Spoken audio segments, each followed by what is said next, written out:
ओम नमो भगवते वासुदेवाय नमः। प्रेम से बोलिए लक्ष्मी नारायण भगवान की जय हो। प्रिय भक्तजनों, बृहस्पतिवार का व्रत रखने और कथा सुनने से स्त्री पुरुषों की सभी की मनोकामनाएं पूरी होती हैं। इस व्रत से धन संपत्ति की प्राप्ति होती है, निसंतानों को पुत्र की प्राप्ति होती है, परिवार में सुख शांति बनी रहती है। बृहस्पतिवार का व्रत रखकर कथा को जरूर श्रवण करना चाहिए। तो आज मैं आपको श्रवण कराने जा रही हूँ भगवान बृहस्पति देव की व्रत कथा। आप इस व्रत कथा को पूरा अवश्य सुनिए। भगवान लक्ष्मी नारायण के चरणों का ध्यान करते हुए रसपान करते हैं बृहस्पतिवार व्रत कथा। प्राचीन समय में आर्यव्रत में दिग्विजय नामक एक राजा था। राजा दिग्विजय अपनी प्रजा के सुख दुख का बहुत ध्यान रखता। राजा के महल से कोई निर्धन खाली हाथ नहीं जाता। वह प्रतिदिन भगवान बृहस्पति देव की पूजा करने के लिए मंदिर में जाया करता। हर बृहस्पतिवार को राजा भगवान बृहस्पति देव का व्रत रखता। भगवान बृहस्पति देव की पूजा अर्चना के बाद व्रत की कथा सुनता। एक ही समय भोजन करता। लेकिन रानी राजा की पूजा पाठ और व्रत को बिल्कुल भी पसंद न करती। राजा ने कई बार समझाया, लेकिन रानी के व्यवहार में कोई बदलाव नहीं आया। रानी कभी भी निर्धन को अन्न वस्त्र आदि दान नहीं देती। इतना ही नहीं, वे राजा को भी व्रत रखने, निर्धनों को धन वस्त्र आदि दान देने के लिए मना करती। एक बार जंगल के कुछ हिंसक जानवरों ने राजा दिग्विजय के नगर में घुसकर लोगों को मारना शुरू कर दिया। प्रजा ने जब राजा दिग्विजय से जंगली जानवरों के उत्पात की बात कही तो वह स्वयं उनके शिकार के लिए गया। राजा दिग्विजय शिकार पर गया हुआ था। रानी महल में प्रसन्नता पूर्वक झूला झूल रही थी। उस दिन भगवान बृहस्पति देव अपना रूप परिवर्तित करके निर्धन भिक्षुक के रूप में महल के द्वार पर पहुंचे। बृहस्पति देव ने रानी से भिक्षा मांगी तो रानी क्रोधित स्वर में बोली, हे भिक्षुक, सुबह से भिक्षा देते देते तो मैं परेशान हो गई हूँ। अभी मुझे महल के बहुत काम करने हैं। महल के कामों से अवकाश मिले तो मैं तुम्हें कुछ भिक्षा दूं। बृहस्पति देव ने कहा, हे देवी, भिक्षा देने में भला कितना समय लगता है? तुम भिक्षा देकर भी महल के कामों को पूरा कर सकती हो। भिक्षुक के वचन सुनकर रानी ने क्रोधित होकर कहा, लोगों को दान देने के लिए तो मेरे पति ही बहुत है। वे हर समय भिक्षुकों को अन्न वस्त्र धन आदि दान देते हैं। उनके इस तरह दान देने से मैं बहुत तंग आ चुकी हूँ। इससे तो अच्छा हो हमारा सारा धन समाप्त हो जाए, ताकि प्रतिदिन दान देने के कष्ट से मुक्ति मिले। रानी की बात सुनकर भगवान मन ही मन मुस्कुराते हुए बोले, हे रानी, भगवान तुम्हारी ये इच्छा अवश्य पूरी करेंगे। तुम इस समस्या से छुटकारा पाना चाहती हो तो बृहस्पतिवार को सुबह सूर्योदय से पहले मत उठना। सूर्य की तेज धूप निकल आए तभी उठना। पूरे महल को गोबर से लीप कर सिर से पांव तक स्नान करना। अपने लंबे बालों को अवश्य धोना। राजा से कहना वह बृहस्पतिवार को हजामत अवश्य बनाए। राजा को भोजन में मांस मदिरा अवश्य देना। निरंतर 7 बृहस्पतिवार करने से तुम्हें धन की मुसीबत से मुक्ति मिल जाएगी। इतना कहकर भिक्षुक का रूप धारण किए भगवान बृहस्पति देव कुछ दूर चलकर अदृश्य हो गए। रानी अपने पति की दान देने की आदत से बहुत परेशान हो चुकी थी, इसलिए कुछ सोचकर उसने परेशानी से छुटकारा पाने के लिए भिक्षुक की बताई बातों का पालन करने का निश्चय किया। राजा ने रानी को ऐसा ना करने के लिए कहा, लेकिन रानी तो अपनी जिद पर ही अड़ी रही। उसने राजा को धमकी दी, यदि तुमने मेरी कथा अनुसार काम नहीं किया तो मैं महल छोड़कर चली जाऊंगी। रानी की इस बात से राजा बहुत डर गया, क्योंकि रानी के महल छोड़ देने से पूरे राज्य में बदनामी हो सकती थी। विवश हो राजा को रानी की बात स्वीकार करनी पड़ी। 3 बृहस्पतिवार के बाद उसे कुछ करने की जरूरत नहीं पड़ी, क्योंकि तीसरे बृहस्पतिवार को ही सारा धन समाप्त हो गया। राजा का अन्न भंडार खाली हो गया। दूसरों को अन्न वस्त्र दान देने वाला राजा खुद अन्न के अभाव में भूखा मरने लगा। उस समय राजा ने अपनी रानी से कहा, रानी, अब मैं इस नगर में नहीं रह सकता। यहाँ तो हम किसी से भिक्षा भी नहीं मांग सकते। इससे हम अपमानित होंगे। मैं अब परदेश जा रहा हूँ। वहाँ कोई काम धंधा करूँगा। शायद हमारे भाग्य बदल जाएं। यह कहकर रानी को महल में छोड़कर राजा धन कमाने परदेश चला गया। प्रदेश में उसने जंगल से लकड़ी काट कर लाने और नगर में बेचने का काम शुरू किया। इधर रानी को कई कई दिन तक खाने को नहीं मिलता, अतः रानी अपने अच्छे दिनों की याद करके आंसू बहाती रहती। एक दिन रानी ने भूख से परेशान होकर अपनी दासी से कहा, हे दासी, समीप के नगर में मेरी बहन रहती है, वह बहुत धनवान है। तू उसके पास जा, वहां से 5 सेर अनाज ले आ। उस अनाज से कुछ दिन तो पेट भरेगा, उसके बाद कहीं मेहनत मजदूरी करके काम चलाएंगे।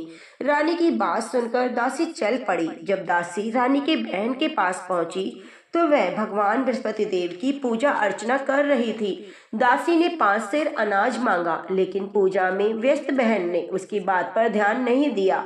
दासी कुछ देर वहां बैठकर खाली हाथ महल में लौट आई। उसने रानी से आकर कहा, हे रानी, तुम्हारी बहन तो बहुत बड़ी अभिमानी है। अधिक धन होने के कारण वह किसी की सुनती भी नहीं। मेरी बात का भी उसने कोई उत्तर नहीं दिया, बस पूजा पाठ ही करती रही। आखिर मुझे खाली हाथ ही लौटना पड़ा। रानी ने उदास मन से कहा, दासी, जब बुरे दिन आते हैं तो कोई सहायता नहीं करता, अपने भी मुंह मोड़ लेते हैं। ये सब हमारे भाग्य का दोष है। उधर पूजा पाठ के बाद रानी की बहन ने जब दासी की ओर देखा कि वह वहां से जा चुकी थी, बहन ने सोचा, अवश्य मेरी बहन पर कोई विपत्ति आ पड़ी है, तभी तो उसने दासी को भेजकर 5 सेर अनाज मंगवाया है। यह सोचकर वह एक घोड़ा गाड़ी पर सवार हो रानी से मिलने चल पड़ी। रानी के महल में पहुंचकर उसने कहा, बहन, मुझे क्षमा करना। जब तुम्हारी दासी आई थी उस समय मैं बृहस्पति देव की पूजा कर रही थी, इसलिए पूरी व्रत कथा सुने बिना मैं उठ नहीं सकती थी। भगवान विष्णु का पूजन समाप्त करके जब मैं उठी तो तुम्हारी दासी वहां से लौट आई। रानी ने बहन को सारी दुख भरी कहानी सुनाकर कहा, मैंने दासी को 5 सेर अनाज लाने के लिए भेजा था। बहन ने रानी की कहानी सुनकर कहा, बहन, मैं बृहस्पतिवार का व्रत रखकर भगवान बृहस्पति देव की पूजा करती हूँ। भगवान बृहस्पति देव सबका कल्याण करते हैं। तुम भी भगवान बृहस्पति देव का स्मरण करके अपने महल के किसी कक्ष में जाकर देखो, शायद कहीं अनाज रखा मिल जाए। बहन की बात सुनकर रानी ने मन में सोचा, उसकी धनवान बहन अवश्य ही उसका उपहास कर रही है। लेकिन भगवान बृहस्पति देव का नाम लेकर वह महल के एक कक्ष में गई। उस कक्ष के अंधेरे कोने में एक घड़ा रखा हुआ था। रानी ने उसमें हाथ डालकर टटोला तो सचमुच उस घड़े में अनाज भरा हुआ था। रानी बहुत हैरान हुई। उसने अपनी बहन से कहा, हे बहन, मुझे भी भगवान बृहस्पति देव के व्रत की विधि बताओ, अब मैं भी उनका व्रत रखूंगी। तब बहन ने उसे बताया, हे रानी बहन, बृहस्पतिवार को सूर्योदय से पूर्व उठकर स्नान करके भगवान बृहस्पति देव का व्रत रखना चाहिए, लेकिन सिर नहीं धोना चाहिए। चने की दाल, मुनक्का, किशमिश लेकर केले के वृक्ष के पास जाकर उसकी जड़ में भगवान बृहस्पति देव की पूजा करनी चाहिए। घी का दीपक जलाकर रखना चाहिए। उस दिन एक समय ही भोजन करें। भोजन में चने का आटा, पीले खाद्य पदार्थ ही ग्रहण करें। बृहस्पतिवार का व्रत रखने से घर में धन धान्य की वृद्धि होती है, अनाज से भंडार भर जाते हैं। इस व्रत के विधिवत करने से निसंतान को संतान की प्राप्ति होती है। बहन के वचन सुनकर रानी ने तुरंत ही भगवान बृहस्पति देव का व्रत रखने का निश्चय कर लिया।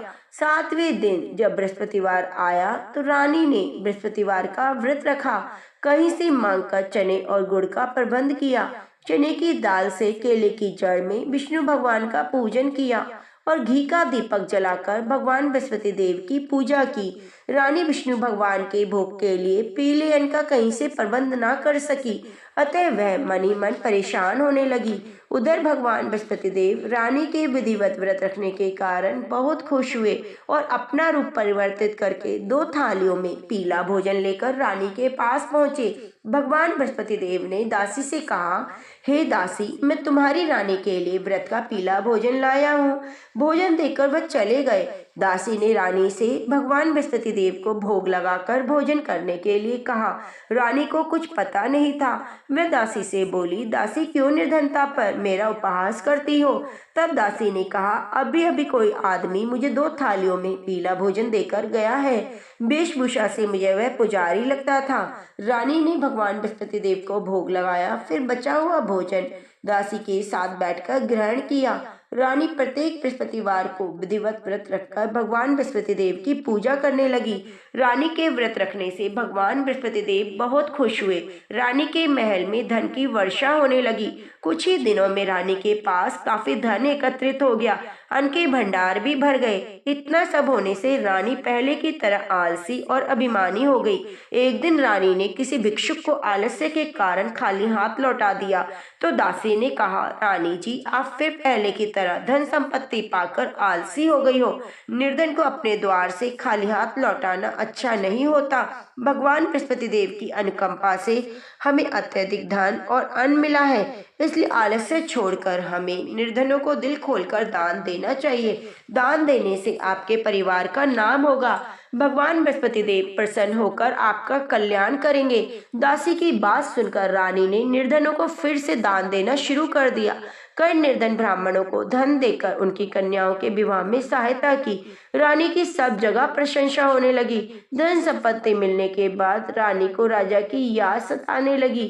रानी ने एक दिन दासी से कहा, दासी, पता नहीं मेरे स्वामी परदेश में किस हालत में है, मुझे उनका पता लगाना चाहिए। रानी ने पूजा के समय भगवान बृहस्पति देव से प्रार्थना की, उनके पति को जल्दी घर लौटने का स्मरण कराए। उसी रात भगवान बृहस्पति देव प्रदेश में रह रहे राजा दिग्विजय के स्वप्न में आकर बोले, हे राजन, तुम अपने नगर को लौट जाओ, तुम्हारी रानी तुम्हें याद कर रही है।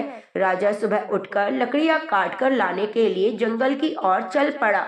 जंगल से गुजरते हुए वह सोचने लगा कि रानी की गलती से उसे कितने दुख भोगने पड़े हैं। राजपाट छोड़कर प्रदेश में आकर रहना पड़ा है। जंगल से लकड़ियां काटकर नगर में बेचकर गुजारा करना पड़ा। उसी समय बृहस्पति भगवान एक सन्यासी के वेश में राजा के पास पहुंचे। भगवान ने राजा से पूछा, हे लकड़हारे, तुम किस चिंता में डूबे हो? राजा ने दुखी मन से अपनी सारी बात उस सन्यासी को बताई। उसकी कथा सुनकर सन्यासी ने कहा, हे लकड़हारे, तुम्हारी पत्नी ने भिक्षुक को धन नहीं देने के कारण आलस्य किया। इससे भगवान बृहस्पति देव क्रोधित हो गए। उनके क्रोधित होने से तुम्हारी ऐसी हालत हुई। लेकिन अब चिंता करने की बात नहीं है। तुम घर लौटकर विधिवत भगवान बृहस्पति देव का व्रत रखना आरंभ कर दो। बृहस्पतिवार का व्रत रखकर चने की दाल और गुड़ को जल से भरे बर्तन में डालकर केले के वृक्ष की पूजा करो। उसके बाद व्रत की कथा सुनो। स्वयं भी व्रत कथा कह सकते हो। इस प्रकार व्रत करने से भगवान बृहस्पति देव तुम्हारी सभी मनोकामनाएं पूरी करेंगे। राजा ने सन्यासी से कहा, हे सन्यासी, मैं भगवान बृहस्पति देव की पूजा करना तो चाहता हूँ, लेकिन लकड़ियाँ काटकर बेचने से बस अपना पेट ही भर पाता हूँ। भगवान की पूजा के लिए धन कहाँ से लाऊं? राजा की बात सुनकर सन्यासी का रूप धारण किए भगवान बृहस्पति देव ने कहा, भगवान बृहस्पति देव का स्मरण कर तुम जंगल से लकड़ियाँ काटना, फिर उन्हें नगर में ले जाकर बेचना। तुम्हें इतना धन मिल जाएगा कि तुम अपने भोजन के साथ गुड़ और चने भी खरीद सकोगे। यह कहकर सन्यासी ने भगवान बृहस्पति देव की कथा लकड़हारे को सुनाई।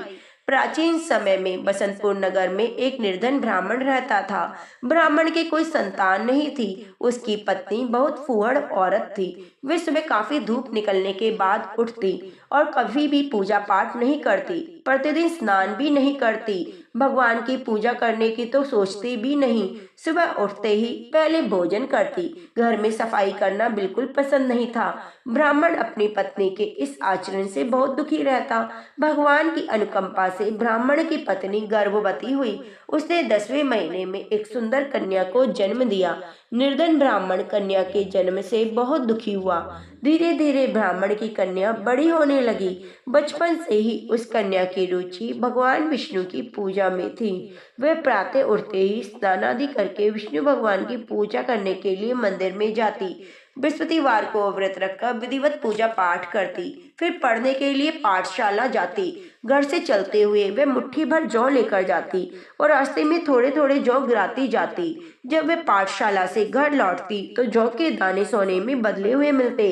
लड़की सभी सोने के दाने बीन लाती थी। एक दिन जब वह सोने के दानों को साफ कर रही थी तो उसकी माँ ने कहा, बेटी, सोने के दाने साफ करने के लिए सोने का सूप होना चाहिए। अगले दिन बृहस्पतिवार था। उसने भगवान बृहस्पति देव की पूजा करते हुए प्रार्थना की, हे भगवान, यदि मैंने आपका व्रत विधिवत किया है तो मुझे सोने का सूप दे दो। भगवान बृहस्पति देव ने उसकी मनोकामना पूरी करने का वचन दिया।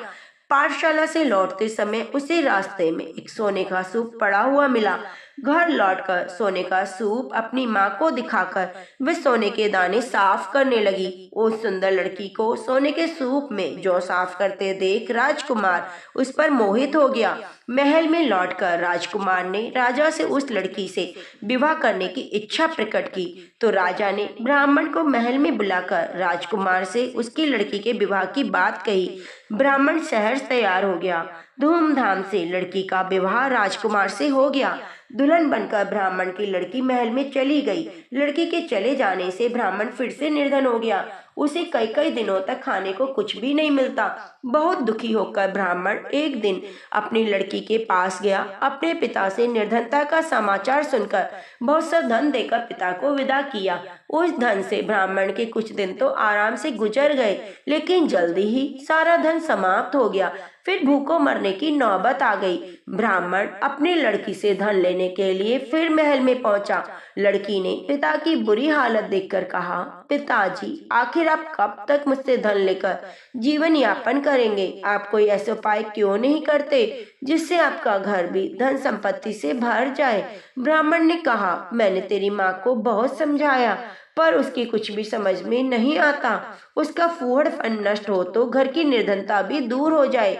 तब कुछ सोचकर लड़की ने अपने पिता से कहा, पिताजी, आप कुछ दिनों के लिए माँ को मेरे पास छोड़ दो। ब्राह्मण अपनी पत्नी को लड़की के पास महल में छोड़ आया। लड़की ने अपनी माँ से कहा, माँ, तुम प्रातःकाल उठकर स्नान करके भगवान बृहस्पति देव की पूजा करना। पूजा करने से तुम्हारी निर्धनता दूर हो जाएगी। लेकिन माँ ने उसकी बात नहीं मानी। तब क्रोधित होकर लड़की ने माँ को एक कक्ष में बंद कर दिया। सूर्योदय के समय माँ को उठाकर जबरदस्ती स्नान कराया। फिर मंदिर में ले जाकर भगवान बृहस्पति देव की पूजा कराई। कुछ दिनों तक ऐसा करने से लड़की की माँ की बुद्धि में परिवर्तन हुआ। वह स्वयं बृहस्पतिवार का व्रत रखने लगी। व्रत रखने से ब्राह्मण के घर में भगवान विष्णु की अनुकंपा से धन की वर्षा होने लगी। दोनों पति पत्नी धन धान्य पाकर आनंद पूर्वक जीवन यापन करते हुए विष्णु धाम को चले गए। लकड़हारा बने राजा ने सन्यासी से भगवान बृहस्पति देव की यह कथा सुनकर बृहस्पतिवार का व्रत रखने का नियम लिया। उस दिन से उसके सभी कलेश दूर हो गए। लेकिन अगले बृहस्पतिवार को कामकाज की अधिकता के कारण भगवान बृहस्पति देव का व्रत नहीं रखा। इससे भगवान बृहस्पति देव उस पर बहुत क्रोधित हुए और भूल की सजा दी। उस दिन नगर के राजा ने नगर में घोषणा करके सबको सूचित किया कि प्रत्येक नागरिक मेरे महल में भोजन करने आएगा। जो नहीं आएगा उसे भारी दंड दिया जाएगा। लकड़हारा बने राजा ने उस नगर के राजा की घोषणा तो सुनी, लेकिन जंगल से लकड़ी काट कर लाने और बेचने में देर हो जाने के कारण वे समय पर भोजन करने नहीं जा सका। अतः राजा के सैनिक लकड़हारे को पकड़कर महल में ले गए। राजा ने उसे महल में एक कक्ष में बिठाकर भोजन कराया। उस कक्ष में एक खूंटी पर रानी का सोने का हार लटका हुआ था। लकड़हारा अकेला उस कक्ष में भोजन कर रहा था।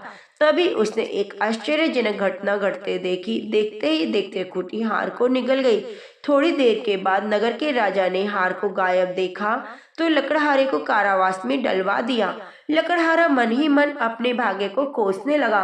तभी उसे जंगल में मिले सन्यासी का स्मरण हो आया। थोड़ी देर में भगवान बृहस्पति देव सन्यासी के रूप में उसके सामने प्रकट हुए और कहा, हे लकड़हारे, तूने भगवान बृहस्पति देव की पूजा नहीं की, इसी कारण तुम्हें कष्ट हुआ है। लेकिन अब चिंता मत करो, बृहस्पतिवार के दिन कारागार के दरवाजे पर पड़े पैसे मिलेंगे। भगवान बृहस्पति देव का व्रत रखकर उन पैसों से पूजा सामग्री मंगाकर पूजा करोगे तो तुम्हारे सभी दुख दूर हो जाएंगे। बृहस्पतिवार के दिन दरवाजे पर पड़े पैसों से चने और गुड़ मंगाकर लकड़हारे ने बृहस्पतिवार की कथा सुनाई तो भगवान बृहस्पति देव ने प्रसन्न होकर उस नगर के राजा को स्वप्न में लकड़हारे को कारागार से मुक्त करने को कहा।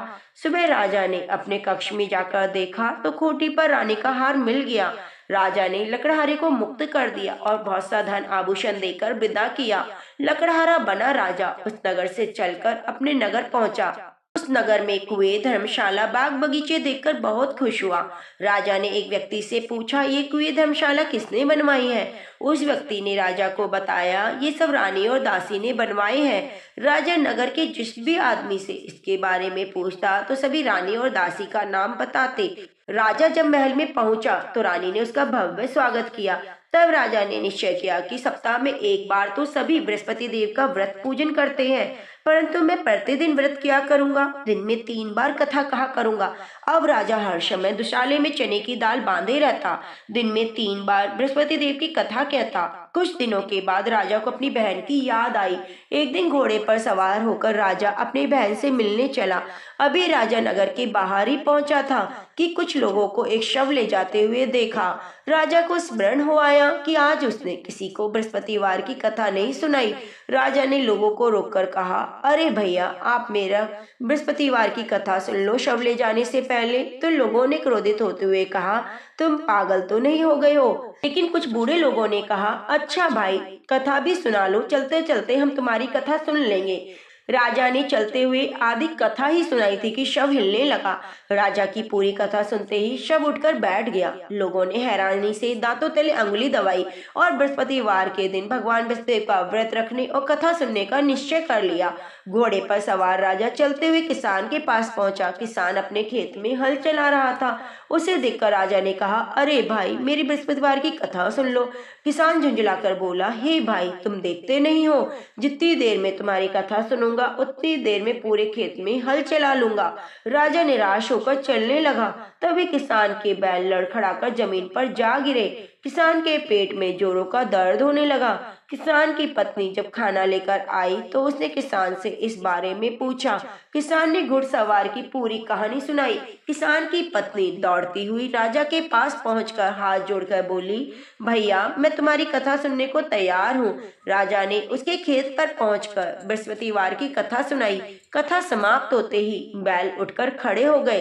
किसान के पेट का दर्द भी ठीक हो गया। राजा बहन के घर पहुंचा तो उसकी बहुत आबाभगत हुई। अगले दिन सुबह उठकर राजा ने देखा घर के सभी लोग भोजन कर रहे हैं। किसी भूखे को बृहस्पतिवार की कथा सुनाए बिना राजा भोजन नहीं करता था। उसने बहन से कहा, बहन, घर में क्या ऐसा व्यक्ति है जिसने अभी तक भोजन ना किया हो? उसकी बहन बोली, भैया, हमारे घर में तो क्या, पूरे नगर में कोई ऐसा व्यक्ति नहीं मिलेगा जिसने सुबह सुबह भोजन ना किया हो। तब राजा ने बहन के घर से निकलकर उस नगर में बिना भोजन किए व्यक्ति की तलाश की। एक गडरिये के घर में उसका बेटा बीमार होने के कारण भूखा रह गया था। राजा ने उस बेटे को जाकर बृहस्पतिवार की कथा सुनाई। कथा सुनते सुनते ही गडरिये का बीमार बेटा ठीक हो गया। सबने राजा की बहुत प्रशंसा की। एक दिन राजा ने अपनी बहन से कहा, बहन, हम घर को जाना चाहते हैं, तुम भी मेरे साथ चलो, कुछ दिन वहां रहकर लौट आना। राजा की बहन ने अपनी सास से पूछा तो सास ने ताने देते हुए कहा, बहू, मायके जाना, अकेली जाना, मेरे पोतों को नहीं लेके जाना। तुम्हारे भाई के कोई संतान नहीं है, कहीं तुम्हारी भाभी मेरे पोतों पर कोई जादू टोना ना कर दे। दूसरे कक्ष में बहन की सास की बात सुनकर राजा बहुत दुखी हुआ। अकेला ही अपने नगर को लौट पड़ा। अब वह नगर में पहुंचा तो रानी ने राजा से कहा, आप तो अपनी बहन को लाने गए थे, फिर बहन को क्यों नहीं लाए? राजा ने दुखी होते हुए कहा, हे रानी, हम निसंतान हैं, हमारे घर कोई आना पसंद नहीं करता। रानी ने राजा को समझाया, हे प्राणनाथ, हमें बृहस्पति देव ने सब कुछ दिया है, अब भगवान बृहस्पति देव हमें संतान भी अवश्य देंगे। बृहस्पतिवार को विधिवत व्रत रखते हुए राजा रानी ने भगवान बृहस्पति देव से संतान के लिए प्रार्थना की। कुछ ही दिनों में उन्होंने स्वप्न में दर्शन देते हुए कहा, हे राजन, तेरी मनोकामना पूरी होगी। एक सप्ताह बाद रानी गर्भवती हुई। 10वें महीने के आरंभ में एक सुंदर पुत्र को जन्म दिया। राजा रानी जीवन पर्यंत बृहस्पतिवार का व्रत रखते रहे। उनके घर में धन की वर्षा होती रही। आनंद पूर्वक जीवन यापन करते हुए राजा रानी भगवान बृहस्पति देव की अनुकंपा से मोक्ष को प्राप्त कर बैकुंठ धाम को गए। बृहस्पतिवार को विधिवत व्रत रखकर जो स्त्री पुरुष भगवान विष्णु की पूजा करता है, भगवान उसकी सभी मनोकामनाएं पूरी करते हैं। तो प्रेम से बोलिए, विष्णु भगवान की जय हो, लक्ष्मी मैया की जय हो, श्रीमन नारायण नारायण हरि हरि। तो प्रेम से बोलो, श्रीमन नारायण नारायण हरि हरि। लक्ष्मी नारायण भगवान की जय हो, सत्यनारायण भगवान की जय हो, बृहस्पति देव की जय हो। प्रिय भक्तजनों, अब श्रवण करते हैं बृहस्पति देव की आरती। जय बृहस्पति देवा स्वामी, जय बृहस्पति देवा, छिन्न छिन्न भोग लगाओ कदली फल मेवा। ओम जय बृहस्पति देवा। तुम्हें पूर्ण परमात्मा, तुम्हें अंतर्यामी स्वामी, तुम्हें अंतर्यामी। जगत पिता जगदीश्वर, तुम सबके स्वामी। ओम जय बृहस्पति देवा। चरणामत निज निर्मल, सभी पातकी हरता स्वामी, सभी पातकी हरता। सकल मनोरथ दायक, कृपा करो भरता। ओम जय बृहस्पति देवा। धन मन धनि अर्पण करे, जो जन शरण पड़े स्वामी, जो जन शरण पड़े। प्रभु प्रकट तभी हो करे, आ करे द्वारे खड़े। ओम जय बृहस्पति देवा। दीन दयाल दयानिधि, भक्तन हितकारी स्वामी, भक्तन हितकारी। पाप दोष सभी हरता, भव बंधन हारी। ओम जय बृहस्पति देवा। सकल मनोरथ दायक, सब संशय हारी स्वामी, सब संशय हारी। विषय विकारी मिटाओ, संतन सुखकारी। ओम जय बृहस्पति देवा। जो कोई आरती तेरी प्रेम सहित गावे स्वामी, प्रेम सहित गावे। जेठानंदी आनंद कर, सो निश्चय फल पावे। ओम जय बृहस्पति देवा। सब बोलो विष्णु भगवान की जय हो, बृहस्पति देव की जय हो। शांतिकारं भुजंगशयनं पद्मनाभं सुरेशं, विश्वधारं गगन सदृशं मेघवर्णं शुभांगं, लक्ष्मीकान्तं कमलनयनं योगविद्यानिगम्यं, वंदे विष्णुं भव्यहरणं सर्वलोकैकनाथं। प्रिय भक्तजनों, आप सभी पर भगवान बृहस्पति देव विष्णु भगवान की कृपा बनी रहे। आप हमारे चैनल को सब्सक्राइब करके बगल में बनी घंटी को दबाना ना भूलें। वीडियो को लाइक करके कमेंट बॉक्स में ओम लक्ष्मी नारायण जरूर लिखिए। मिलते हैं अगली कथा कहानियों के साथ, तब तक के लिए नमस्कार।